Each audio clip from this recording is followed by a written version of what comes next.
Okay. All right. All right. Can you hear me? I can.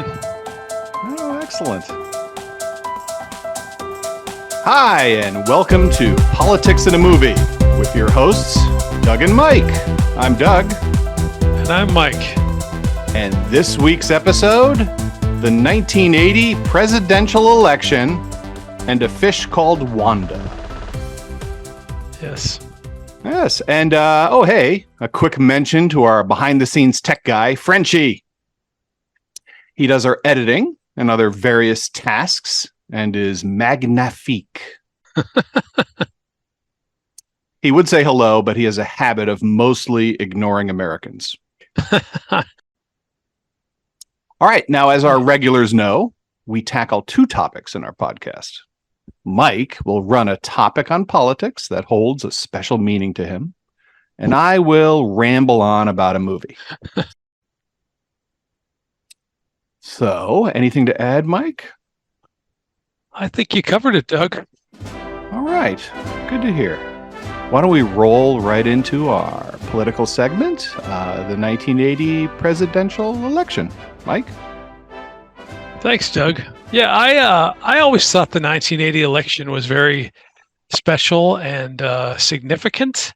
It's a good follow to our previous podcast that was about the Watergate, because the 1980 election included that the then incumbent Jimmy Carter, who was sort of the response to Watergate as president. Right. He was the clean, Christian, Southern, high integrity, former naval officer, Oh, Carter president. was a former naval officer, huh? He was, yeah. And was he a farmer at the time? I forget. Yes. Well, he owned a farm, a peanut farm, and he used that in his campaigning a lot. Yeah. Yeah. Yeah. So people were sort of fed up with Nixon or had a bad taste in their political palate. Yeah. And he was kind of the outsider too, Carter. He was the governor of Georgia, where, we had seen presidents who had been a senator or more Washington-based. Nixon was, also governor of California before he was before he was vice president. But then he ran for president once and lost, and then ran again and won.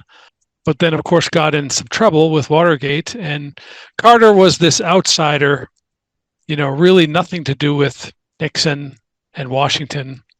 He had these Georgia people they called the Georgia Mafia, his White House people. Right.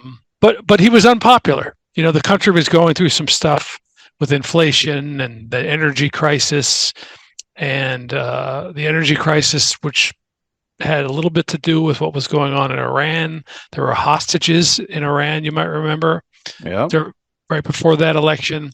So Carter was catching a lot of the blame from that. And later in the 1992 election, James Carville, who was Bill Clinton's campaign guy, he kind of coined the phrase, "It's the economy, stupid," meaning that to run for president, you've just got to focus like a laser on the economy, because that's what the voters care about.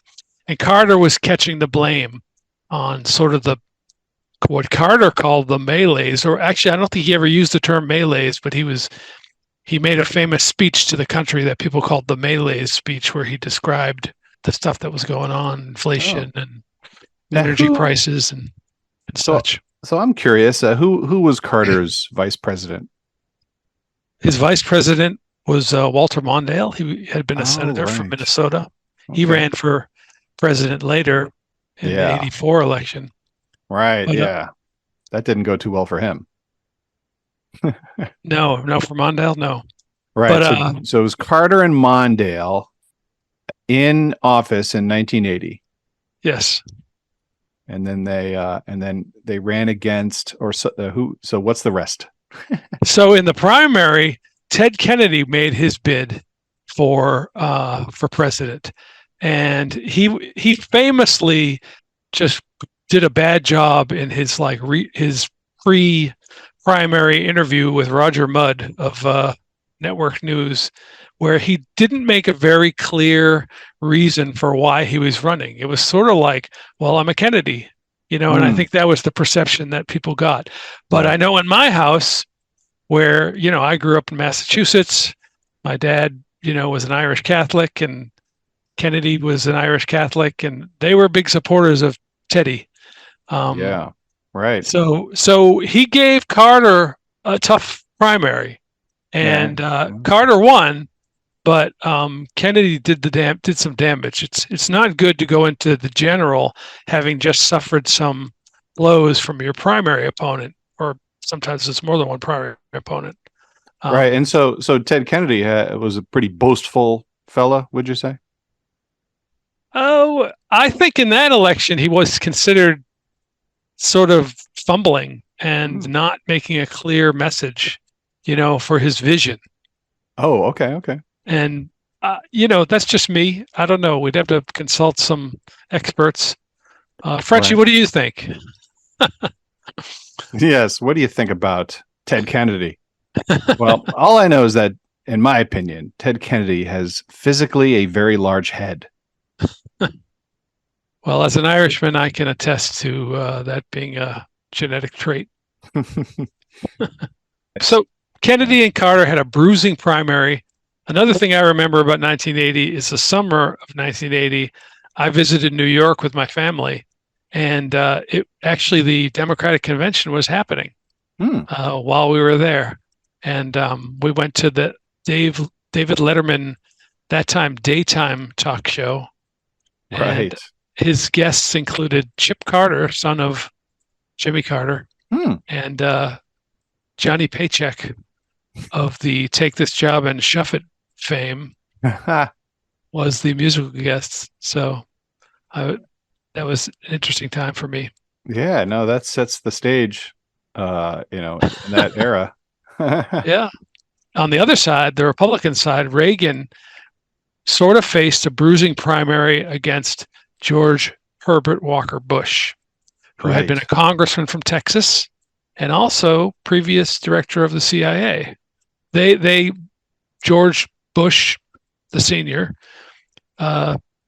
famously called Reagan's trickle-down economics ideas voodoo economics. Anyone know what Vice President Bush called this in 1980? Voodoo economics. And later, trying to be the loyal vice president, was asked, hey, how could you call your boss's economic plan voodoo economics?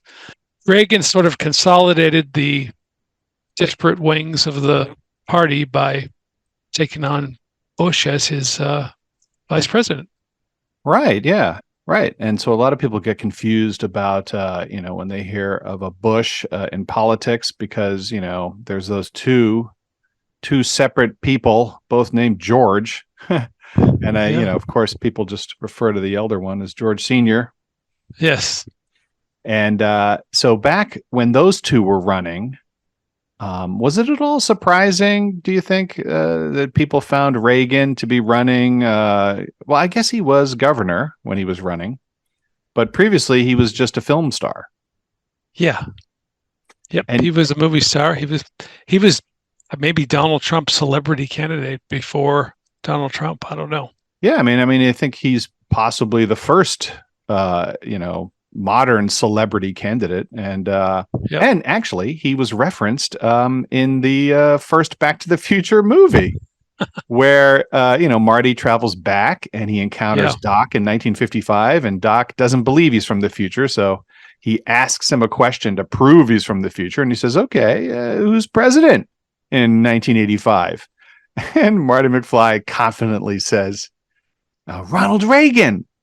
Oh, I know this answer, Ronald Reagan. Doc Brown is not buying it. Ronald Reagan, the actor. The actor? That's exactly right. Exactly right. Ronald Reagan, the actor? Yeah, but he built up a lot of cred being governor of California, I suppose. Yep. So just moving to finish off my segment, the general knowledge or the general consensus of the 1980 election is that it was kind of a political realignment, because Reagan was a very different animal. He was kind of, whereas Carter was an outsider, Reagan was also considered an outsider, even though he had run before. He ran, and didn't win, the nomination in 1976. Hmm. The then incumbent Gerald Ford won the nomination. Right. And so Reagan had run. He did have fans. He was governor of the largest state in the country. It was kind of a political realignment, and really the country changed forever after that election. I mean, Reagan was then president for 8 years and Bush followed him. And so there was a long legacy after that. But 1980 was the moment in time that this all changed. Right. The other thing in 1980 that I asked somebody before this podcast, what do you think about when you think about that election? And their response was the hostages. So that was the other thing that was going on. Carter was getting blamed for the economy, but then he was also getting blamed for the hostages. There was in Iran, religious government of Iran headed by the Ayatollah Khomeini had taken these Americans hostage. And it was, it was a real crisis. And it ended though, however, when Reagan became president, the hostages were released like immediately after he took office, in a way leaving both Carter and Reagan unable to claim credit, or both to claim credit. Nobody could say they, because they were released immediately after Reagan took office. It wasn't Reagan's success and it wasn't Carter. So Right. or so people say. Yeah. Now, how old was Reagan in his? Because he won 2 terms, right? Yeah. How old was he towards the end there? I'm kind of. That's a good curious. question. Toward the end, he was nearing 80. I mean, I think Joe Biden, who just turned 80, asked him as being the oldest sitting president, that before Biden became now the oldest sitting president, it was Reagan, who was like maybe 78. I don't know, 79, something like that. Well, let's ask Frenchie. Frenchie, dig that up. How old was Reagan? When he in his later years there as president. There's lots of discussion about age with our political leaders. Yes. And I seem to recall that Reagan actually did have some troubles when he was in office, based on his age towards the end there. I think he seemed to be forgetful. I don't know. He would have press conferences and he would often hand it off. There would be like a phalanx of staff behind him, and somebody would ask him a question about defense. Oh, defense. Hey, could you answer that over, here? Or healthcare. Oh, why don't you take that? He'd hand that off to someone else at his press conferences. All right. Oh, Frenchie is messaging us. He says that Reagan ended his term in 1989. And so he was what? Frenchie's typing Swax de Deek Sept. What the hell is that, Mike? Oh, 77. Okay. All right. Well, that's not as old as things are these days. No. All right. Well, thank you, Mike, for your political insights, as always. Sure. Now let's move on to our second segment. The movie this episode is A Fish Called Wanda. That movie was made in 1988, so it was in the 80s as well. It was written and stars John Cleese from Monty Python fame, Mike. Yes. And Wanda, in the film's title, it's the name of a fish in a fish tank in the movie, and also the name of the female lead, Jamie Lee Curtis. So John Cleese plays a lawyer in the film. Yeah. In England, in England, they're called a barrister. And his character's name is Archie Leach, which they chose that name because it's based on Cary Grant's real name. That's right. Yeah. So some people might know the name Cary Grant as a attractive, handsome actor in the past. Like when was that? 1920? No, later. I'd say the 50s. All right, we'll go with the 50s. So John Cleese loved Cary Grant, and he said, "This is the closest I'm ever going to get to being him. So I'm going to call myself Archie Leach. I have another question for Frenchie. What's French for lawyer? I guess they say barrister in England, but he's typing Hamdeloy. Well, I don't. Or avocat. I think I'd go with that. Avocat. Yeah, like an advocate. Yeah, like an advocate. Here's another interesting fact, Mike. In the film, Archie's daughter, Portia, is played by Cleese's real life daughter. Oh, I did not know that. Yeah. So this film, was in the 80s, and if you watch it today, I think, Mike, you'll agree that it's somewhat dated. A little bit. But a lot of things still hold up in it. When I rewatch it, that I think still hold up today. And the biggest thing I love about the film is Kevin Kline. He's good. Yeah, he plays Otto. And Yep. Kevin Kline, to me, he's the perfect 80s actor. He's snarky, aggressive, confident, classic 80s. And he plays the ugly American perfectly. Honestly, I think this is his best film role ever.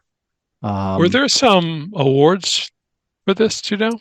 Yes. So interestingly, the film was nominated for 3 awards, including Best Original Screenplay, which I have to agree with. I mean, it's very unique, the screenplay, the film.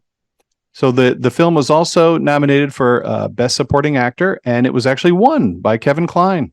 And I think that might be his only Oscar win, to be honest. But it's very well deserved. He's amazing in the role.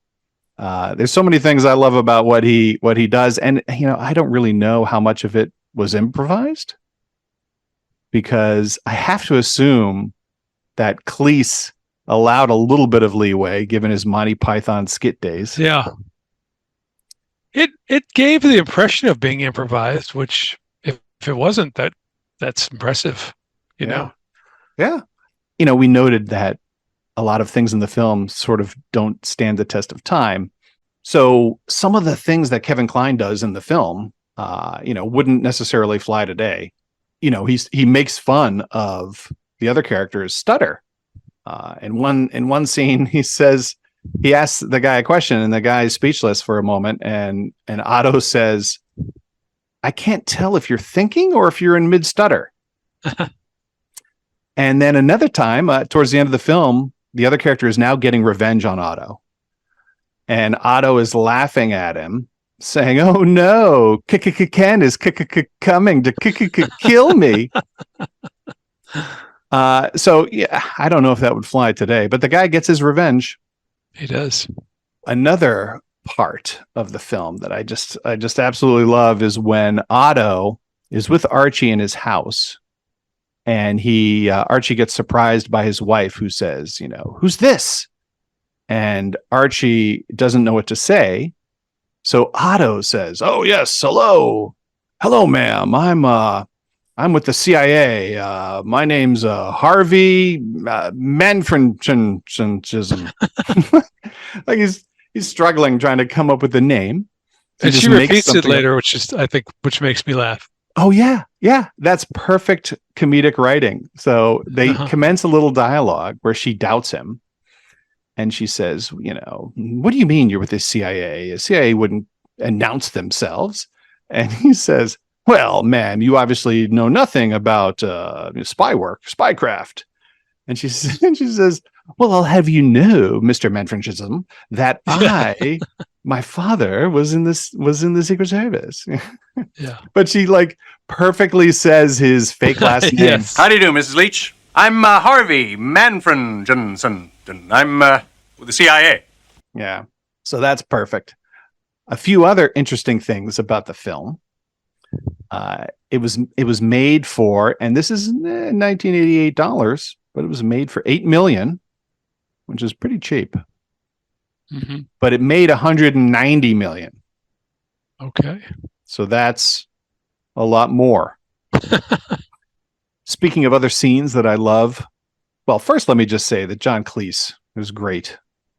Yes. In the film. I mean, he's also, I assume, responsible for most of the dialogue, but just his performance in the film is great. Specifically, I love where he's in court and he has Wanda up on the stand, but he has to be professional. He's not supposed to really know who she is.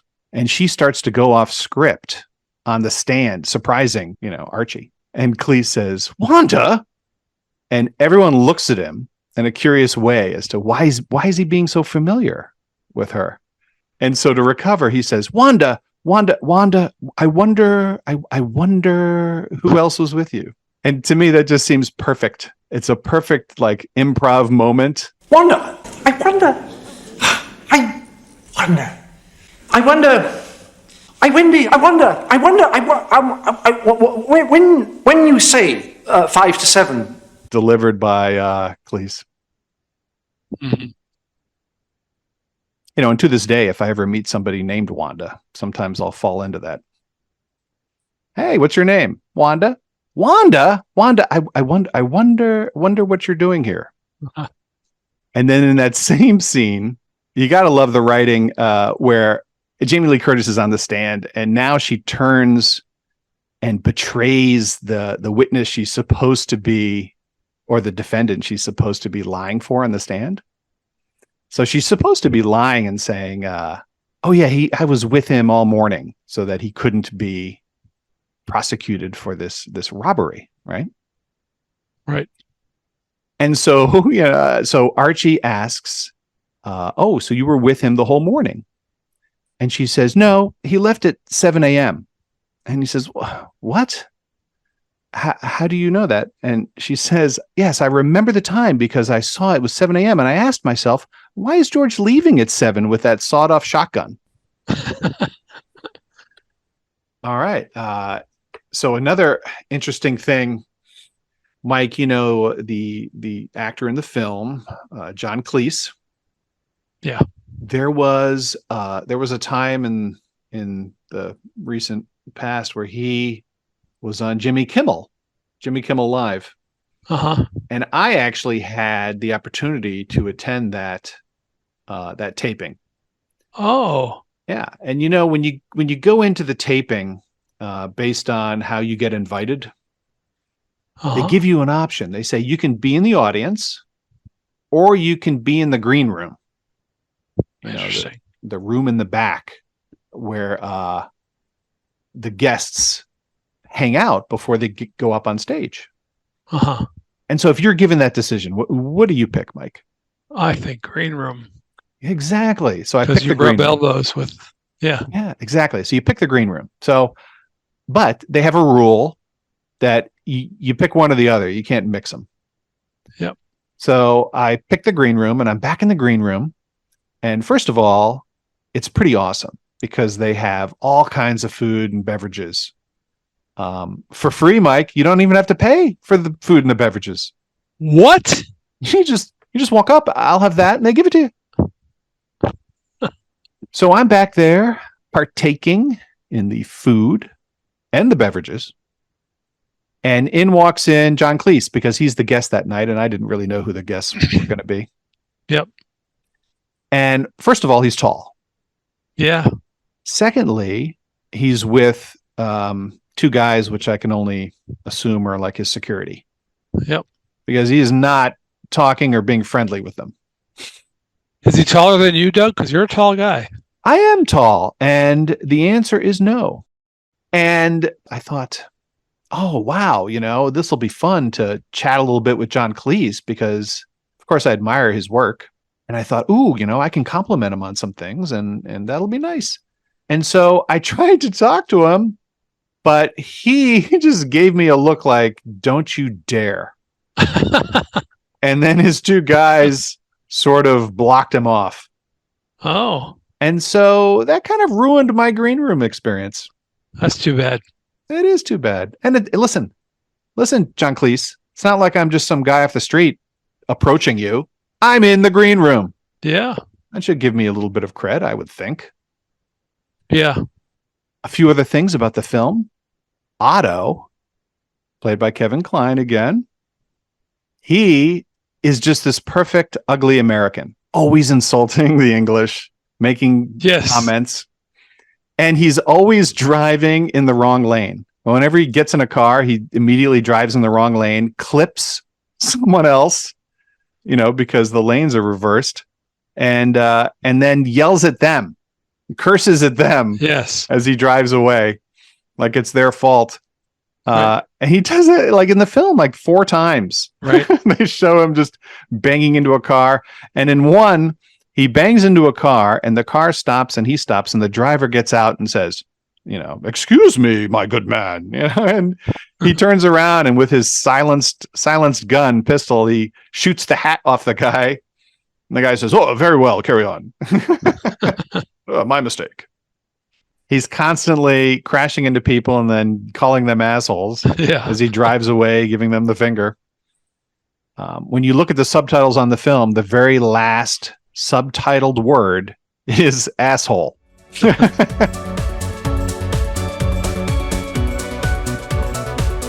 And with that, I think we can probably wrap up the movie segment today. Sure. Okay. Well, for all of us here at Politics in a Movie, thank you for listening. And you can Yes. check out our website at politicsandamovie.com. Thank you, Mike. Thanks, Doug. It was a pleasure. And thank you, Frenchie. Au revoir. Merci right. beaucoup.